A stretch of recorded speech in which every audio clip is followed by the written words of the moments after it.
On the evening of December 28, 2016, a 54-year-old man named Don Fluitt drove down the highway into the city of Albuquerque, New Mexico. Beside him was his 11-year-old daughter, Sienna, who had fallen asleep in the passenger seat. They'd been driving for nearly 12 hours, all the way from Don's mother's home in California, where they'd just spent Christmas. But the holiday had not really been a happy one, because a few weeks earlier, Don's sister, Janice, had died of breast cancer. And Janice was really one of the only true close family members Don had left. His dad and his other sister were both already dead, and his younger brother Dennis wasn't talking to him after a big argument the year before. So, as soon as Don had gotten the news that Janice had unfortunately passed away, he'd immediately negotiated with his ex-wife to take their daughter, Sienna, and go see his mom. He wished they could have stayed longer, but he had to get back to work. Don had a job at an agency that served the developmentally disabled, and there was a big meeting coming up that he just couldn't miss. Just then, Don slammed on his brakes. Traffic ahead was piling up, and the car in front of him had slowed down to an abrupt stop. Don felt a surge of anger rise in his chest, and he laid on his horn. He was about to roll down the window so he could scream at the driver in front of him, but then he saw Sienna open her eyes in alarm in the seat next to him, and he stopped himself. Don took a deep breath and reminded himself that it was just traffic and it wasn't worth getting angry about. Don used to have kind of a temper when it came to driving, but in recent years, he'd been working hard to control it so he could set a good example for his daughter. So after the traffic finally let up, and as he rounded an exit off the highway and drove through downtown Albuquerque toward his house, Don deliberately tried to shift his focus to something positive. It was already Wednesday, which meant it was only a few more days until Spaghetti Sunday. And that always made Don smile. Spaghetti Sunday was a tradition that he and Sienna had started together a few years ago by making big batches of food every Sunday after church and bringing the food downtown to feed the homeless. At first, it had just been the two of them, but over time, more people had joined in the effort, and pretty soon it had grown into a real event with whole groups of volunteers coming out to serve food and drop off clothes and canned goods. Don felt proud that he'd created something so meaningful for the community, and it was especially important to him that he had done it with Sienna. Finally, Don turned down a quiet residential street and parked in the garage of a 2-story stucco townhouse decorated with Christmas lights. He got out of the car with Sienna, grabbed their suitcases, and walked to the front door and unlocked it. And when his daughter stepped inside, she shrieked with excitement, because waiting for her under the Christmas tree was a brand new bicycle wrapped in a shiny bow. She turned around and asked her dad if she could give the bike a spin around the block right now. Don wanted to say yes, but it was already dark out, and this was supposed to be a quick stop at his house, and when he looked at the clock, he saw that it was almost 7.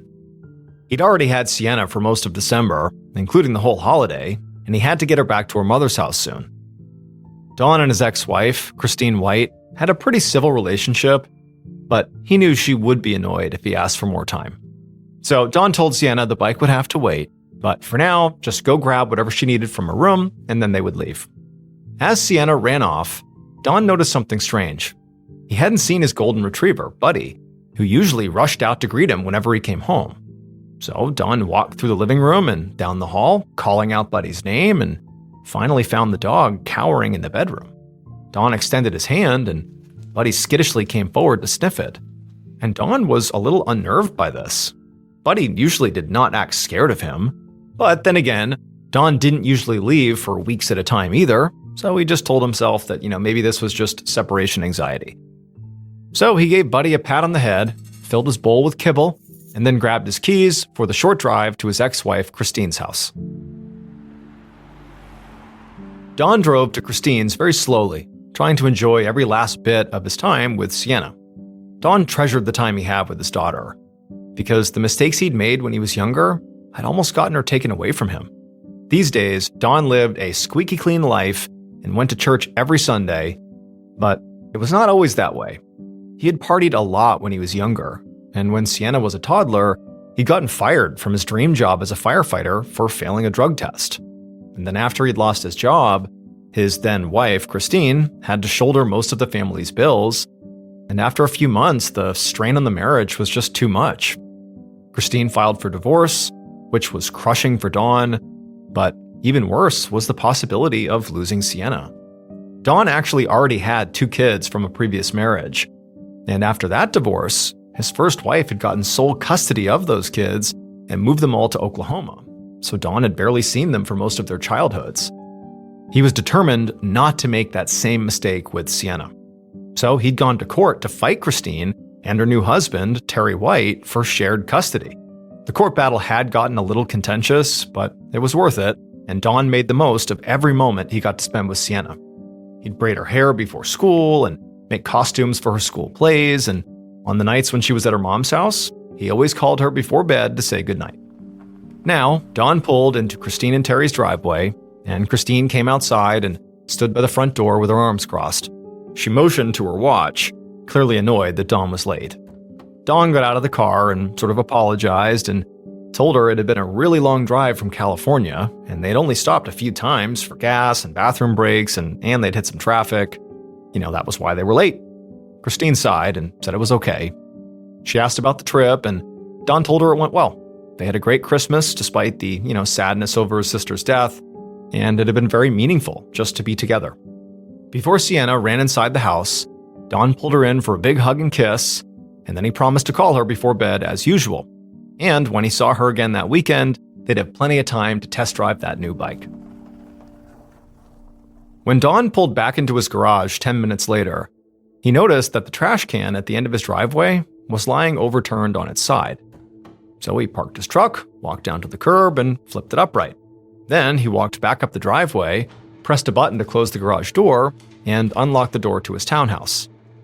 And while he was taking off his shoes and jacket, he could have sworn he heard the garage door stop closing and roll back up again, as if something had maybe tripped the sensor. He stopped to listen, and now what he heard was the sound of the door actually closing again and actually hitting the ground with a soft thud. He shook his head and decided he must be imagining things.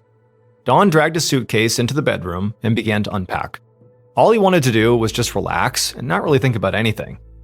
But when he carried his toiletries into his bathroom to put them away, he saw a small hole in the ceiling and let out a frustrated sigh. Don had been hounding his landlord about patching that hole for months, and he'd been hoping it would have been done by the time he got home. So he made a mental note to give the landlord yet another call about it in the morning. When he was finally finished unpacking, Don put his jacket and his shoes back on and then headed out to the garage to smoke a cigarette. The following morning, December 29th, at the office where Don worked, his coworker, Valerie Torres, was settling down at her desk when her phone rang. Valerie picked it up and heard Don's daughter, Sienna, on the other line. Sienna told Valerie that her dad did not call her last night and asked if he was there now at the office. So Valerie stood up and peered over at Don's desk, but it was empty. This was a little unusual since Don was a pretty punctual guy, but it was still early, so she told Sienna not to worry. She would give Don a call now, and she was sure he would call Sienna right back. Valerie hung up and dialed Don's cell phone, but he didn't answer. So she sent him a text message, and she waited. But after half an hour, Don still hadn't replied, and now Valerie was starting to feel concerned. It was not like Don to skip work without calling in, and then ignore calls and texts too. And so Valerie discussed it with another coworker, and they decided to just go swing by Don's townhouse themselves and check on him. The sky over Don's townhouse was dark and cloudy when Valerie pulled into the driveway. She and her coworker got out of the car and walked up to the front door. Valerie knocked on the door, but to her surprise, it actually just swung right open. She looked over at her coworker, then the two of them nervously stepped inside. Valerie immediately called out Don's name, but he didn't answer, so she wandered into the living room and peeked into the bedroom, but the house seemed empty. Valerie's coworker, meanwhile, headed up the stairs to look for Don on the second floor, and Valerie headed out to the garage to see if maybe Don's truck was there. And when Valerie opened the door to the two-car garage attached to the townhouse and flipped on the light, she saw Don's truck was in its usual spot. But something else caught her eye. On the back wall of the garage, behind the neighbor's SUV, she noticed a streak of something dark red on the wall. At this point, Valerie started to feel pretty nervous. But nonetheless, she began walking towards that back wall to see what was going on over there. And as she got closer and closer, she was staring at the streak, wondering if her eyes were playing tricks on her. until finally she was close enough that she could actually look down at the space between the SUV and the red-streaked wall. And when she looked down, she screamed.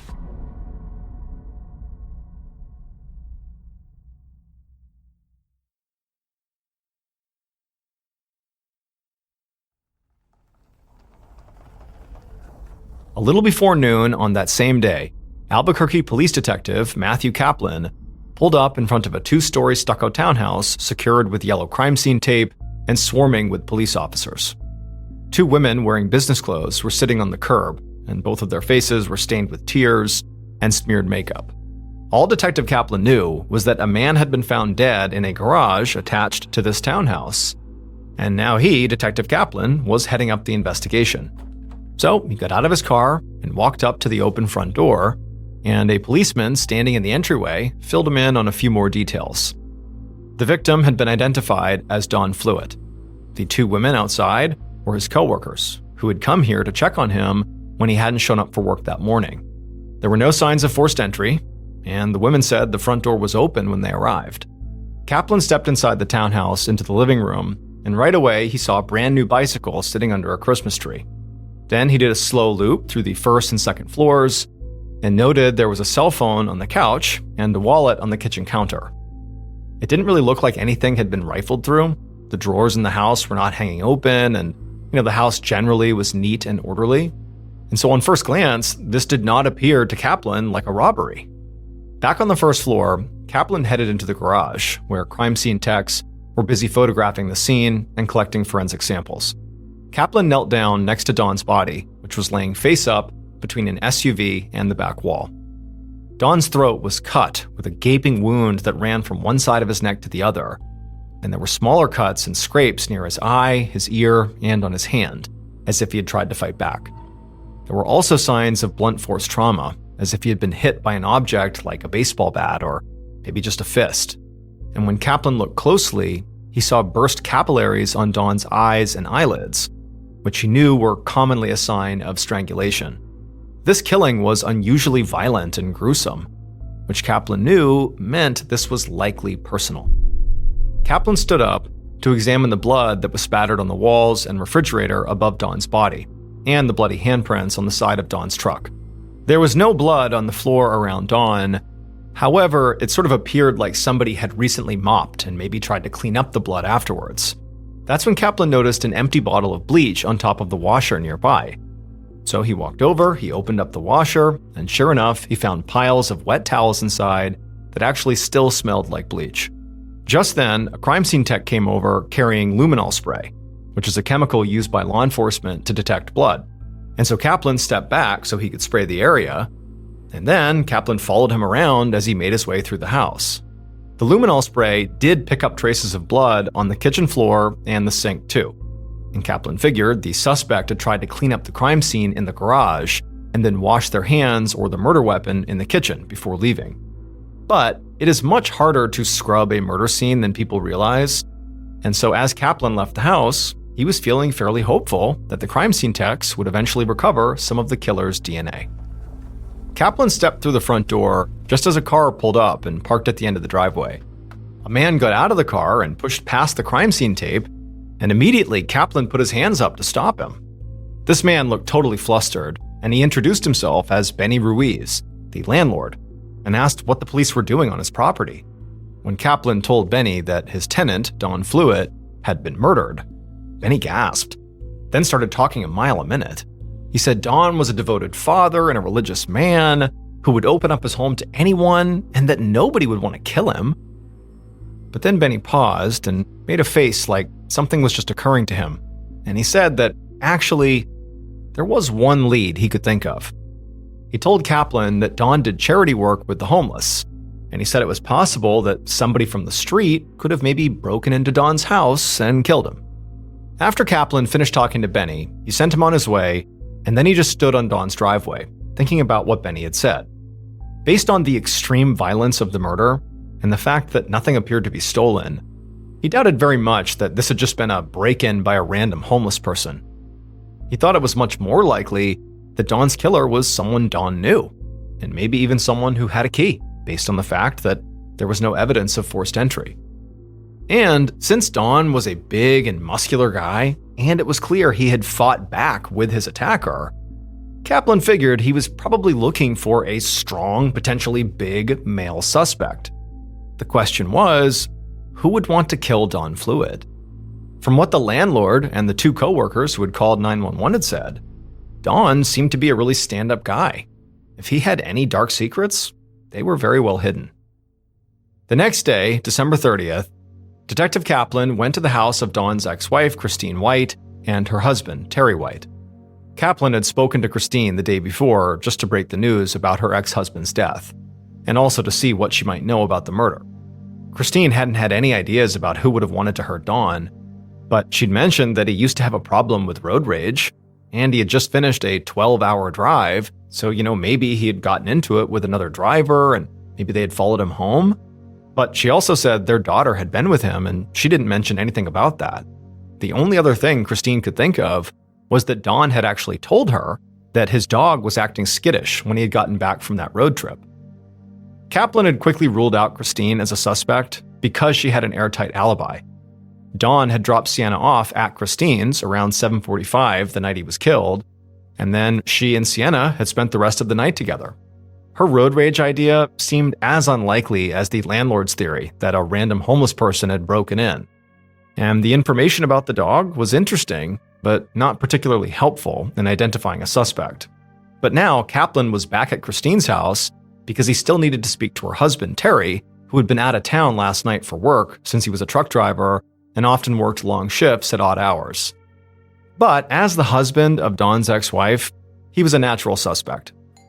When Kaplan rang the doorbell, Terry opened the door and greeted the detective with a polite smile. Kaplan entered the living room where Christine and Sienna were sitting and said hello, and then asked them to leave so he could speak to Terry in private. Terry sat down in an armchair across from Kaplan. He seemed calm and friendly as he told the detective that he and Don didn't have much contact with each other, but their relationship was not exactly bad. It was just awkward because of the custody battle Don had had with Christine. Ever since then, Terry said, he'd tried to keep the peace by just sort of avoiding Don. He knew Sienna loved her dad like crazy, and if he accidentally sparked a conflict, Sienna would likely take Don's side. As for the night of Don's murder, Terry told Kaplan he was at his sister's house until about 9 p.m., and then he left and he stopped at Wendy's on the way to work, and then he took a nap in his truck in the parking lot before going in for his shift.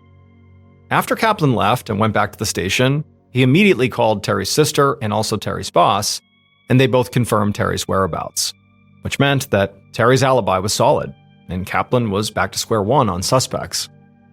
But while he was writing up a report on Terry's interview, his phone rang with a call from one of Don's neighbors. She told him she had been looking over the footage from her security camera for the night of Don's murder, and she found something that she thought the detective might want to see. Kaplan stopped writing his report mid-sentence and drove right to this neighbor's house, where she led him inside, to her computer, where she pressed play. Kaplan leaned in close to the screen and watched the black and white footage of the side of Don's townhouse shot from the top of the driveway next door. At 7:41 p.m., a few minutes after Kaplan knew that Don and Sienna had left for Christine's house, a hooded figure could be seen in the corner of the frame. The figure tipped over Don's trash can and then walked up the driveway toward Don's garage and disappeared from the screen. About 15 minutes later, the video showed Don driving into the garage and then walking out again to go pick up the trash can and then walking back up the driveway. Now, the garage door itself was not in frame, but the camera did capture a faint glow of light coming from inside Don's garage. Kaplan could see that light dimming, which meant the garage door was closing, but then inexplicably, the door must have begun going back up again because the light began to get bigger. And at the same time, there were several brief flashes of light, and then after the flashes, the light began to dim again, which meant the garage door closed, eventually leaving the driveway in darkness. Kaplan got a copy of this video, and then left the neighbor's house and walked over to Don's, trying to piece together what actually happened on the video. He stood inside of Don's garage and held the garage door clicker in his hand, and he pressed the button to close the door. And as it closed, Kaplan walked closer until he was almost directly underneath the door's path. And then, when that happened, all of a sudden, the door stopped, because Kaplan had actually tripped the sensor by going right underneath it. And as soon as he tripped the sensor, a light on the top of the garage flashed 3 times as the door not only stopped, but began going back the other way. It was clearly how the system worked if it was tripped. And so once he saw that, Kaplan thought about those strange flashes of light he saw in the video, and then also that hooded figure he had seen lurking near the garage. And all at once, it was like the pieces clicked into place. The suspect must have followed Dawn into the garage. But when they went into the garage, perhaps they tripped the sensor, and so as that door was coming down, the suspect's trying to sneak in, they trip the sensor, the door stops, there's those flashes of light, the door begins to go up again, but the suspect, not wanting Dawn to realize what's going on, rushed over, hits the button, the door shuts, Dawn is none the wiser. Unfortunately, as valuable as this footage appeared to be, Kaplan was not able to make out the dark figure's face on this security video. But, the video had given him a few extremely valuable clues. Whoever killed Dawn must have known his routine.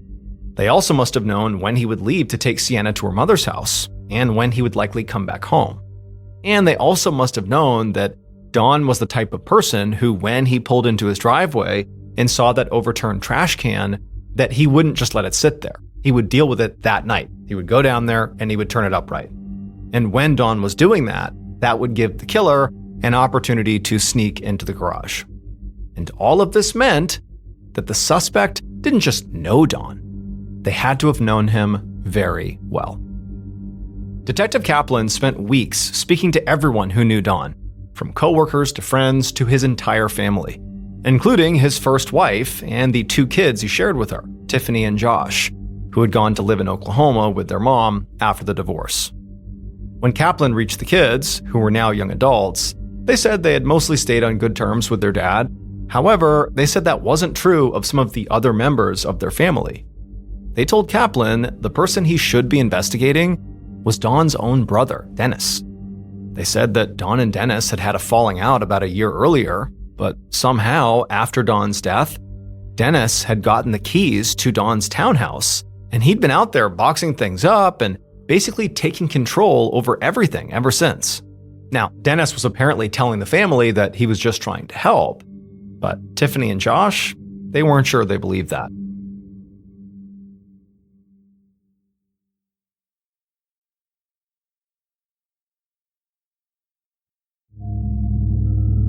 Towards the end of January 2017, so nearly a month after Dawn was murdered, Kaplan brought Dawn's brother, Dennis, into the Albuquerque police station for questioning.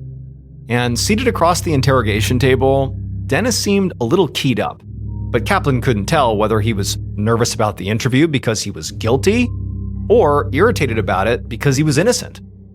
Dennis said that the feud between him and his brother had started after their father had passed away in October of 2015. A little over a year earlier. The family had reached an agreement over what to do with their dad's possessions, but Dawn had violated that agreement by actually keeping one of their father's cars instead of selling it. The argument had spiraled from there, and pretty soon, Dennis said that he and Dawn were no longer on speaking terms. Dennis said he had reached out that fall and tried to reconnect, but he said Dawn never returned his calls. Dennis said he had hoped that they could at some point patch things up, if they just tried a little bit harder, but then Dennis said he had gotten the call that Dawn was dead. Kaplan narrowed his eyes as Dennis finished the explanation.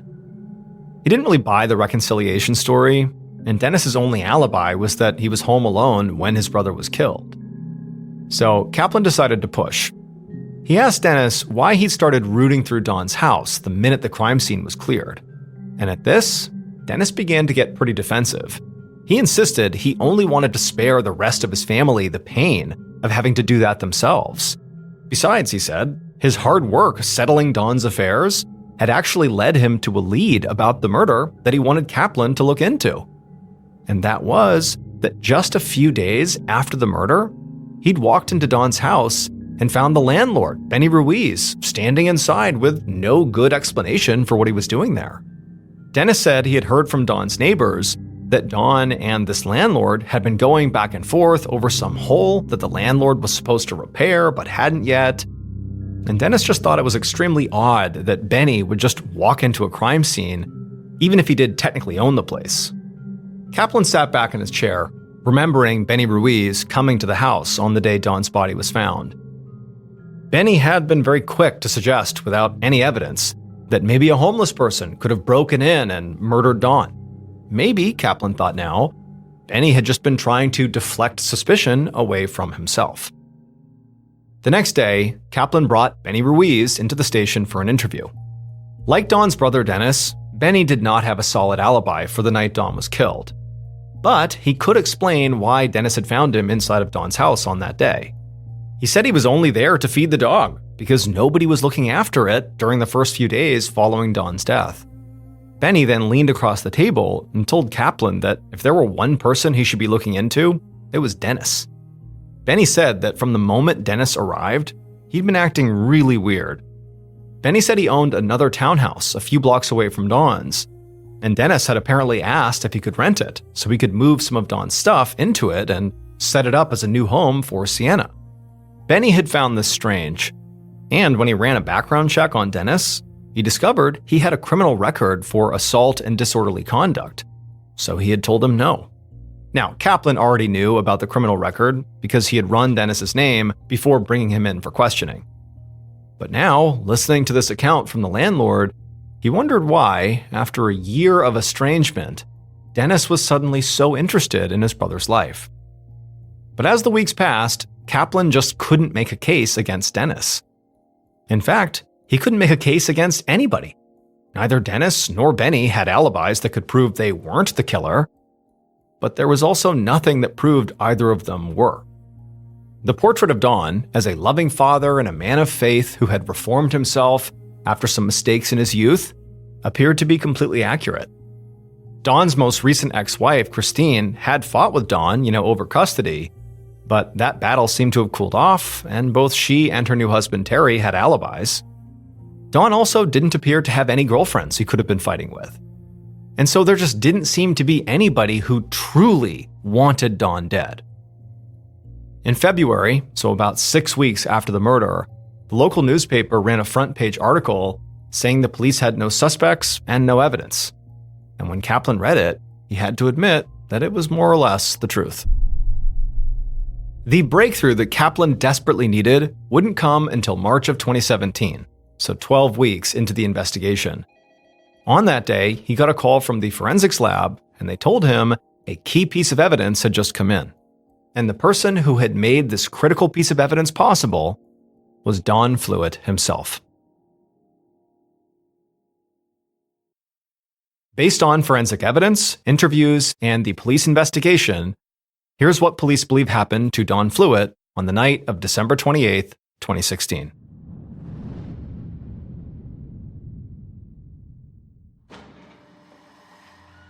The killer waited in the darkness right outside of Don's house until the garage door opened at about 7:40 p.m.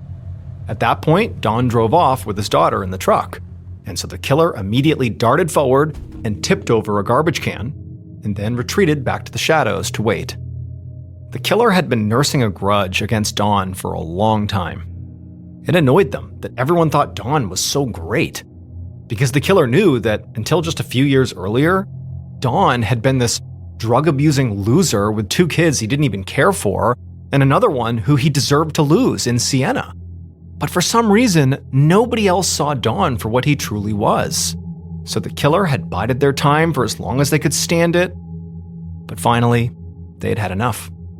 Don was just a dark cloud hovering over their life constantly, and he had to go. The killer knew Don well enough to figure out his schedule.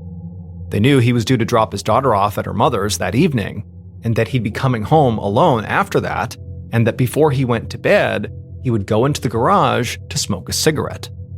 The killer clutched a tire thumper in their hand, which is a small wooden bat used to check tire pressure, and as they clutched it, they felt their heart race with anticipation. Finally, just before 8 p.m., Don came back, and while he was out fixing the trash can, the killer snuck into the garage. They hid behind a vehicle as Don walked back up the driveway and pressed a button to close the garage door, and then opened the door to his own townhouse. At that point, the killer snuck out from behind the vehicle to get into position And as they did this, they accidentally tripped the garage door sensor, sending the door rolling back up and sending those lights flashing. And so, thinking fast, the killer rushed over to the panel on the wall and pressed the button again to close the garage door. Then they held their breath, listening for any movement inside the townhouse that would suggest Dawn was like, "What's going on?" and coming out to check. But Dawn didn't seem to notice. And so the killer breathed out a sigh of relief and took their position near the door. And then after a while, the doorknob jiggled, and the killer realized this was it. They raised their weapon, and as soon as Dawn opened the door, they struck him so hard the tire thumper broke into pieces. Then they punched Dawn again and again with their bare fists, finally letting out all the rage they'd been pushing down for so long. Dawn did everything he could to fight back. I mean, he had turned his life around. He had a daughter that he loved, that he was trying to build an amazing life with. He was not just going to give up here, and so as valiantly as he could, he fought the killer. But he had been gravely injured, and when he couldn't fight anymore, he just tried to crawl under his truck and hide. But the killer pulled him out and landed one last punch to his face. Dawn stopped moving, and at that point, the killer wrapped their hands around his throat and they squeezed. But the killer wasn't done. To make sure Dawn was dead, they also went into Dawn's apartment, grabbed a knife from the kitchen, came back into the garage, knelt down, and ruthlessly slit Dawn's throat. Blood ran out of the wound and poured onto the concrete. The killer found some bleach inside and tried to clean up the mess as best as they could. But they left behind one crucial piece of evidence. Dawn was not able to save his own life. But by aggressively fighting back, he'd given investigators a clue that would solve his murder, and also ensure that in his absence, his daughter Sienna would grow up in a safe and secure home. Because the key piece of forensic evidence that was left behind that solved the case was DNA found under Dawn's fingernails that belonged to none other than Sienna's own stepfather, Terry White. It would turn out that Terry's story to the cops about being at his sister's until 9 p.m. was a lie. And so, on April 3rd, 2017, just over 3 months after Dawn's murder, Terry White was arrested and charged with murder.